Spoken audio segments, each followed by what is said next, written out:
Hi, I'm Granny, and we're going down the rabbit hole of Nikola Tesla, his death, and beyond. There is so much more to Nikola Tesla than what I could include in these short videos, and once again, so much knowledge has been lost regarding him. There's just supposition, conspiracy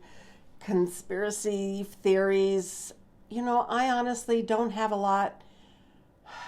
There are too many contradicting sources of information. So I'm just reducing it to kind of my opinion, maybe. And just like the Library of Alexandria, Nikola Tesla was like the Library of Alexandria.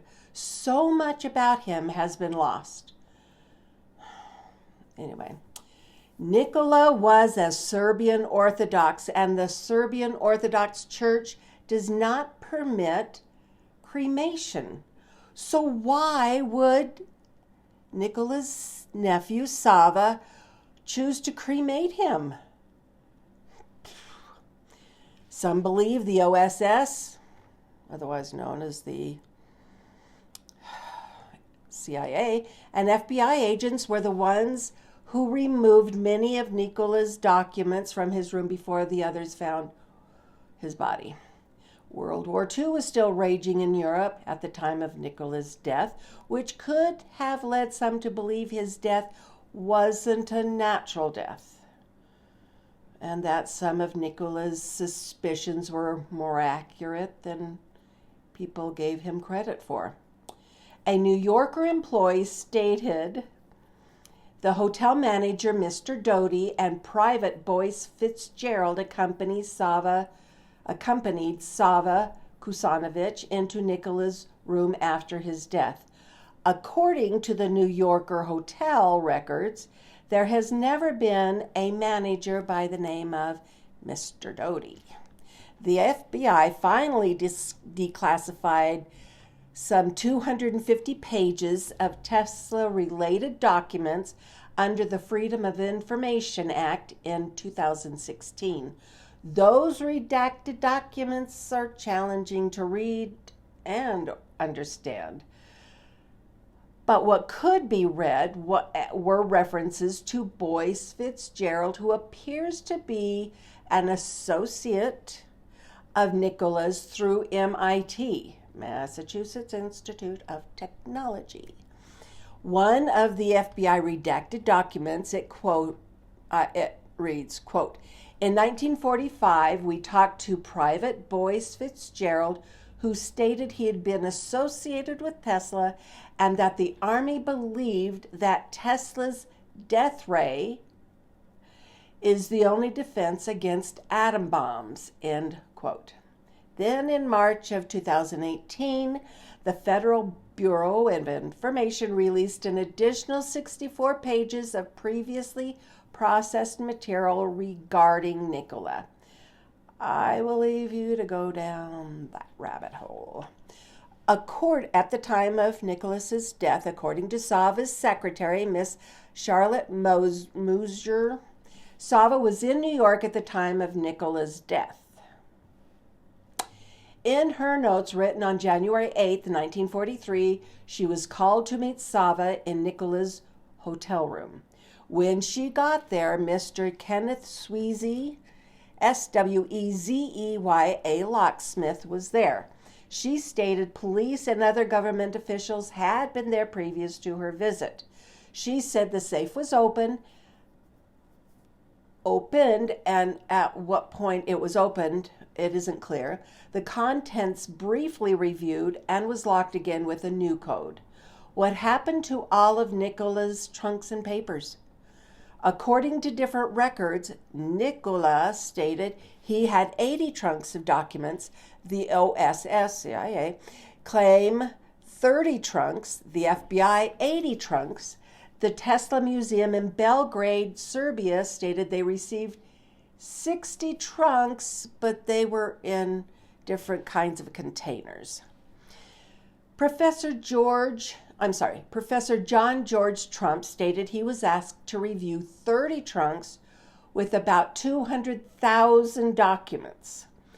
John George Trump was an American electrical engineer, inventor, physicist, and professor at MIT, Massachusetts Institute of Technology, from 1936 to 1985. He was born in 1907 and died in 1985.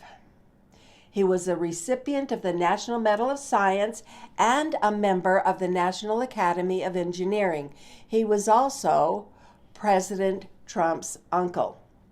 It took Professor Trump 3 days to review all of Nikola's trunks and papers. I would think that's really fast if you're looking at 200,000 documents. But anyway, Professor Trump shared that the records he reviewed, quote, were of no value, end quote.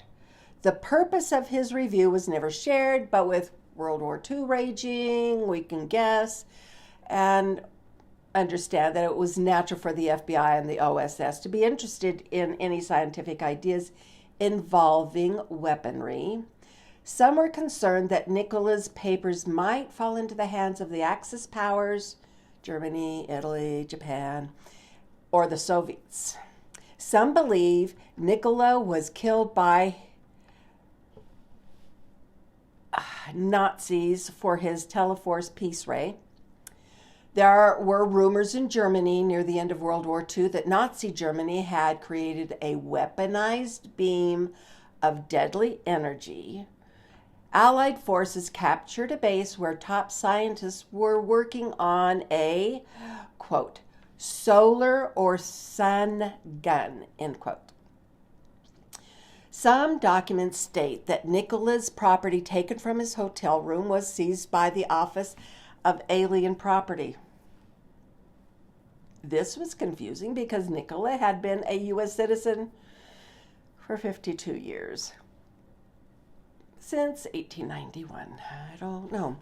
His possessions were then moved to the Manhattan Warehouse and Storage Company. In 1952, a U.S. court ruled that Sava Kusanovich was the rightful heir to Tesla's estate. Nikola's personal property and writings were shipped to Belgrade in 60 packages, suitcases, metal trunks, and barrels.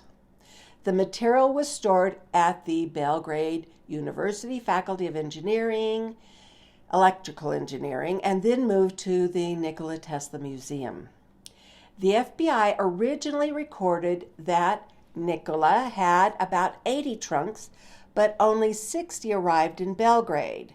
Some speculate that the government kept the remaining 20 trunks because the FBI was concerned that Nikola's nephew, Sava, might try to gain control of some of his technology and give it to the enemy.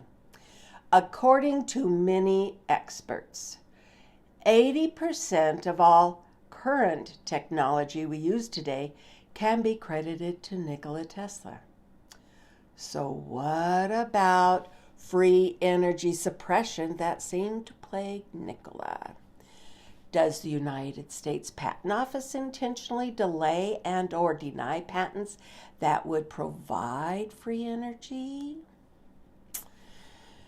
In 2006, a leaked memo from the U.S. Patent Office revealed a secret program. This program was called SAWS, or, in quotation marks, the Sensitive Application Warning System, end quote. The program supposedly began in 1994 and was intended to keep secret, but the leaked memo revealed, and it was dated March 27, 2006.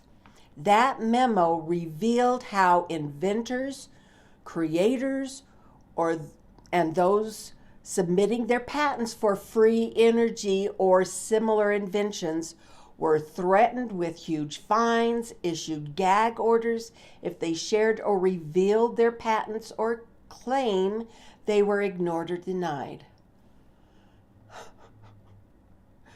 So it appears that free energy suppression is real and probably continues. Nikola stated, quote, "The scientific man does not aim at an immediate result. He does not expect that his advanced ideas will be readily taken up. His work is like that of a planter for the future. His duty is to lay the foundation for those who are to come and point the way." Nikola Tesla was a rare, brilliantly creative man. It is no wonder why Nikola struggled with life, constantly being beaten down, mistreated, ignored, shoved into the shadows by those with power and money.